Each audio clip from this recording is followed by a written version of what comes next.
This week's episode of Dragon Ball Super goes full One Punch Man when Gohan, the Great Saiyaman, does battle with the Watagash, a parasitic parasite with the power to pump up its victims. That's right, the Great Saiyaman has returned in this week's episode. He's the hero Gotham deserves, but not the one it needs right now. If you're willing to take this episode for what it is, it's honestly a lot of fun. It's basically just Gohan fighting against a parasitic alien which has taken over the body of Barry Khan, the biggest douchebag in the universe. This episode also just so happens to be oh so scandalous, as apparently Coco the Idol is falling in love with Gohan. And that's saying a lot because at first she thought he was pretty damn lame. So did Jacko. That's kind of the big joke of this episode, and I guess you could argue that's the biggest joke of the Great Saiyaman in general, is that he's just such a lame hero. But honestly,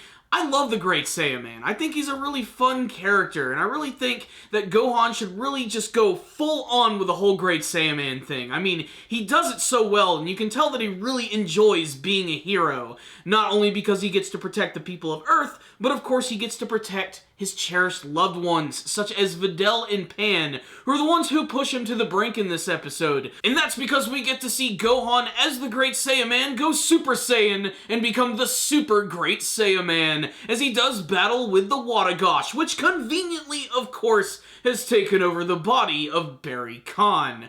Now, they didn't really explain it all that much, but apparently when this thing takes over your body, it can increase your strength. But it can also transform you into a giant Bigfoot monster, and then further into a giant ridiculous red-eyed blue alien, which is like the size of friggin' King Kong. When you try to bring logic into the Dragon Ball universe, you're gonna have a bad time. What I will say is, I like this. In many ways, it's sort of like a callback to the classic villains of Dragon Ball Z, when they go through their multiple forms, just waiting for that inevitable moment when the hero is going to firmly kick their ass. But aside from all of the wacky shenanigans and action in this episode, the main plot, of course, is that Barry Khan is still trying to get back at Videl because he does not want to be stood up by her whatsoever. And there is this fantastic scene where Videl manages to dig right into his soul, and it feels so good. Barry has cooked up this elaborate plot where he's going to make it seem like Coco is actually having an affair with Gohan, and then the paparazzi are going to get a hold of the pictures, Videl's going to find out about it, and she's going to get royally pissed. And the plan actually almost seems like it's going to work, because Coco just randomly decides to kiss Gohan in this episode, and it's because she's sort of slowly falling in love with him. I actually really enjoyed the scene where Gohan consoled her, actually, and it's actually a pretty nice message. Having those superpowers and everything would be really awesome, but then again, Gohan isn't an expert at everything.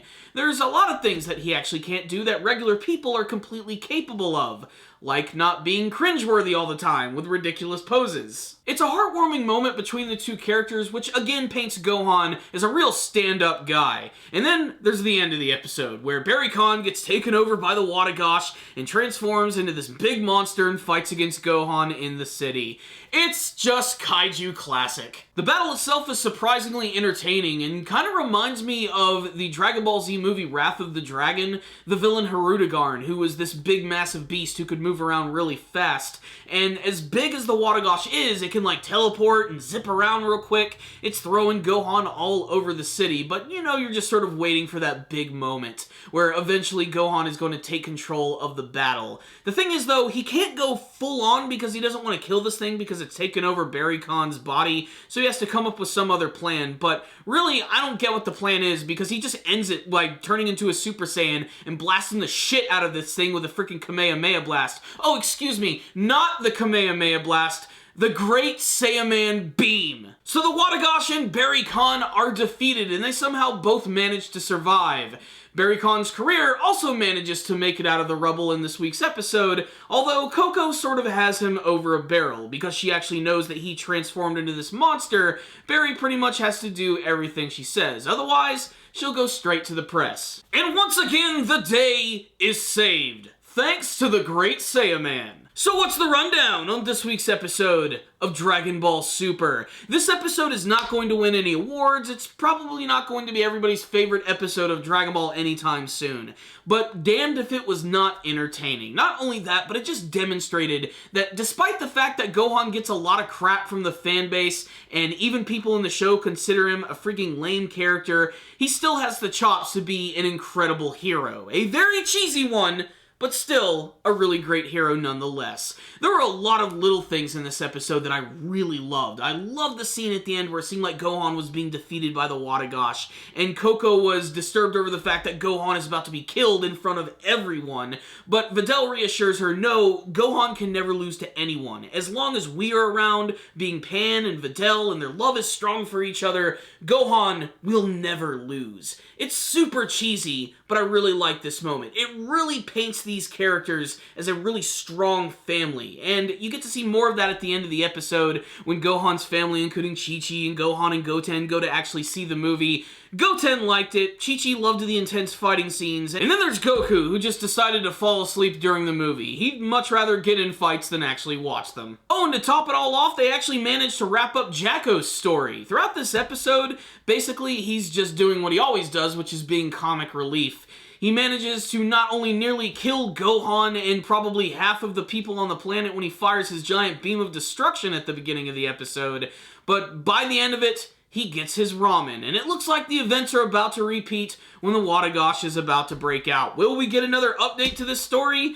Probably not. The next episode looks like it's going to involve the character of Krillin, and frankly, I could not be happier. I love the character of Krillin. He's the original anime sidekick character, and the fact that he's going to be training with Goku and Gohan again, I think is really awesome. I think it's going to be a very nostalgic episode. It looks like he's going back to Roshi's at the Kame house, and they're going to get back to doing some old school training. Maybe we'll get to see them put the turtle shells on again. Maybe they're going to start picking vegetables and delivering milk and doing all the classic stuff, plowing the fields and working like men. All I know is the episode's going to be worth seeing because we get to see Goku in a turtle costume. I like turtles. So this episode right here was honestly pretty damn solid. It didn't have the greatest production value. The artwork and, of course, the animation was a little off at times, but I think this was a wholly entertaining episode. There were just a lot of little moments and little things to get attached to.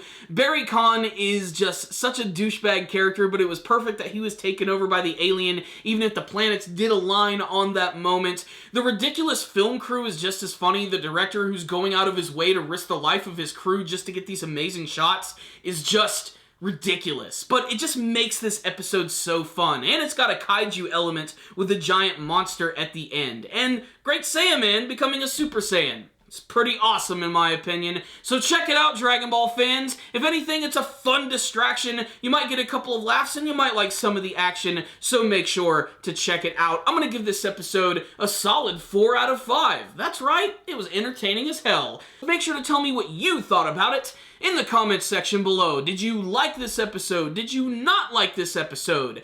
Tell me why. What did you think of the Watagash? Do you think it might actually return in a future episode of the series? What are you hoping to see in the next episode with Krillin's training? And what do you hope to see from the next big arc coming up in Dragon Ball Super? Please tell me in the comments section below. Thank you guys so much for watching this review. I will see you guys next time, and as always, stay dandy, baby.